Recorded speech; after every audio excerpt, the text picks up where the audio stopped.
បើសិនជាអ្នកទាំងអស់គ្នាមានកម្រងមកលេងខេត្តកំពតសម្រាប់ចុងឆ្នាំនេះពួកយើងដឹងតែអ្នកទាំងអស់គ្នាពេញចិត្តហ្មងជាមួយផ្ទះវីឡាមួយកន្លែងនេះនៅក្នុងខេត្តកំពតសួស្តីអ្នកទាំងអស់គ្នានៅក្នុងវីដេអូមួយនេះពួកយើងនឹងចែករំលែកបទពិសោធន៍របស់ពួកយើងដែលបានមកស្នាក់នៅផ្ទះឯកជនមួយកន្លែងដែលមានចម្ងាយត្រឹមតែ20នាទីទេពីក្រុងកំពតបើនិយាយពីទេសភាពពីផ្ទះនីមួយៗ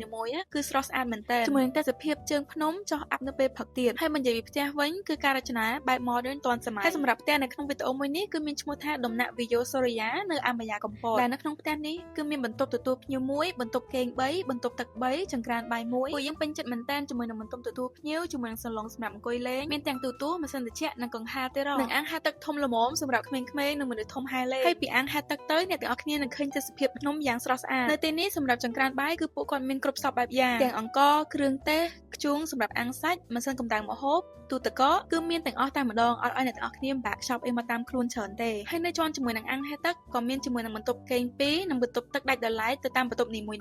ហើយសម្រាប់ផ្ទះមួយនេះគឺអាចស្នាក់នៅបានរហូតដល់6នាក់ឯណោះហើយសម្រាប់នៅជាន់ខាងក្រោមក៏មានជាមួយបន្ទប់គេងមួយទៀតដែរដែលមានជាមួយនឹង outdoor space សម្រាប់អង្គុយលេងពេលល្ងាចពួកយើងក៏បានជួបជុំគ្នាដើម្បីអាំងសាច់តិចតួចនិងធ្វើម្ហូបជាមួយនឹងគ្រឿងសមុទ្រដែលយើងបានខ្ចប់ពីក្រុងកំពតទៅអ្នកទាំងអស់គ្នាគិតមើលអង្គុយញ៉ាំអាហារពេលល្ងាចជាមួយនឹងទេសភាពបែបនេះគឺ very calm and relaxing មែនតើហើយឥឡូវនេះភោជនីយដ្ឋានរបស់ពួកគាត់ក៏បានបើកដំណើរការដូចគ្នាមានទាំងកាហ្វេសម្រាប់ពេលព្រឹកម្ហូបអាហារនិងភេសជ្ជៈជាច្រើនមុខទៀតតែចាំអីទៀតអ្នកទាំងអស់គ្នាខំមកកាន់ពួកគាត់ឥឡូវមកដើម្បីធ្វើការកក់សម្រាប់ព័ត៌មានបន្ថែមរបស់អាម៉ាយ៉ាកំពតពួកយើងនឹងដាក់នៅក្នុង comment ខាងក្រោម